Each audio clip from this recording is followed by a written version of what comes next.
زوجہ سے جو ہم بستری ہے وہ صرف اسی راستے میں جائز ہے جس سے اولاد ہوتی ہے، کیونکہ عورت کو اللہ نے بنایا ہے نسل بڑھانے کے لیے. تو کوئی بھی ایسا ہم بستری کا طریقہ اختیار کرنا جو نسل بڑھانے کا ذریعہ نہ ہو، یعنی وہ نیچرل نہ ہو، تو وہ حرام ہے. تو اس میں اللہ نے یہ حکم دے دیا. تو اس سے صاف یعنی حدیث سے بھی پتہ چلتا ہے اور تمام فقہا کا اجماع بھی ہے اس آیت کی روشنی میں کہ مسئلہ تھوڑا حیا کے خلاف ہے، لیکن میرا خیال ہے بتانا ضروری ہے کہ پچھلے راستے سے عورت سے ہم بستری کرنا بالکل حرام ہے، ناجائز ہے. اور نبی صلی اللہ علیہ وسلم کی اس پہ بہت شدید لعنت ہے، بہت شدید وعید ہے.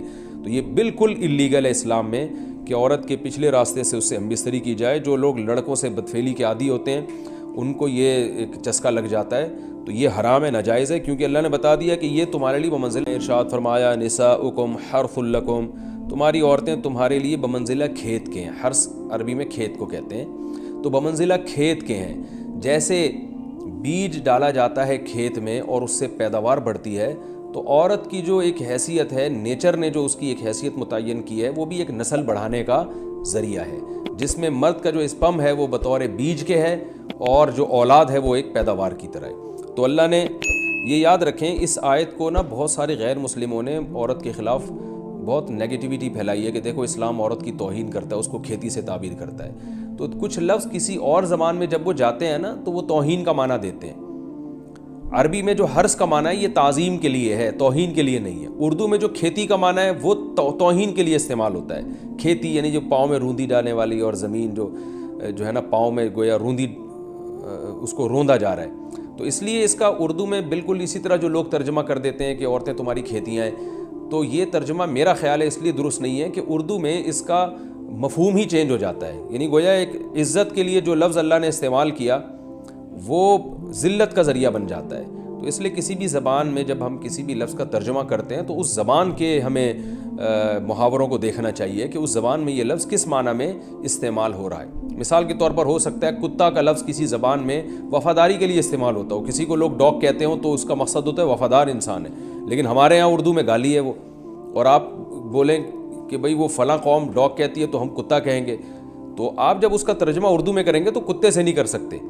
تو اسی طرح یہ عربی کا جو لفظ ہے اس میں بھی یہ چیز غور یعنی ملحوظ رہنی چاہیے. تو اس لیے اس کا ترجمہ کیا جائے گا تمہاری عورتیں تمہارے لیے پیداوار بڑھانے کا ذریعہ ہیں، نسل بڑھانے کا ذریعہ ہیں.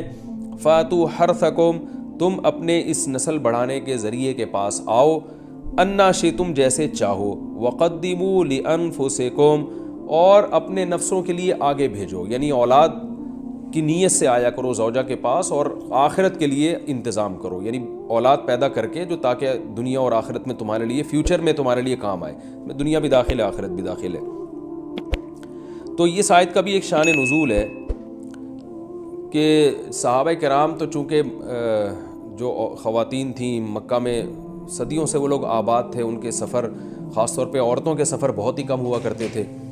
تو جب ہجرت ہوئی ہے اور جو ہے نا ہجرت کر کے بہت ساری صحابیات مدینہ آئی ہیں، تو مدینہ میں ان کے نکاح دوسری قوموں میں ہوئے، پھر انصار صحابہ سے بھی ہوئے.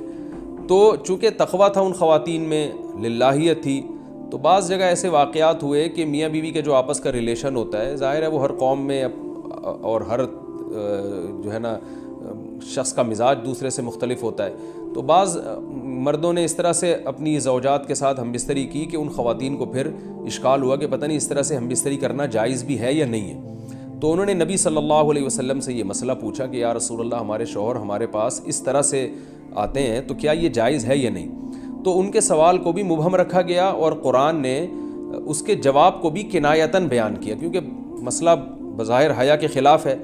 تو قرآن جب بھی کوئی ایسی بات ہوتی ہے تو اشارتاً کنایتاً اس کا تذکرہ کر دیتا ہے تاکہ مسئلہ بھی واضح ہو جائے، کیونکہ ظاہر ہے اس کی ضرورت تو قیامت تک آنے والے انسانوں کو پڑ سکتی ہے نا. یہ تو ہر میاں بیوی کا اپنا ایک ذاتی مسئلہ ہوتا ہے کہ ہمیں کس طرح سے پرمیشن ہے، کس طرح سے پرمیشن نہیں ہے. تو اللہ تعالیٰ نے بھی اشارتاً ہی اس حکم کو قرآن میں بیان کر دیا، اور قرآن میں اس لیے بیان کیا کہ تاکہ اس میں کوئی اجتہادی اختلاف کی گنجائش نہ رہے. تو اللہ نے قرآن مجید میں بیان کیا، فرمایا نساؤکم حرث لکم، تمہاری جو ازواج ہیں، تمہاری جو بیویاں ہیں، وہ تمہارے لیے بمنزلہ کھیت ہیں.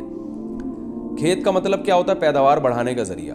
تو اس میں سب سے پہلا مسئلہ تو قرآن نے یہ بیان کر دیا کہ زوجہ سے جو ہم بستری ہے وہ صرف اسی راستے میں جائز ہے جس سے اولاد ہوتی ہے، کیونکہ عورت کو اللہ نے بنایا ہے نسل بڑھانے کے لیے. تو کوئی بھی ایسا ہم بستری کا طریقہ اختیار کرنا جو نسل بڑھانے کا ذریعہ نہ ہو، یعنی وہ نیچرل نہ ہو، تو وہ حرام ہے. تو اس میں اللہ نے یہ حکم دے دیا.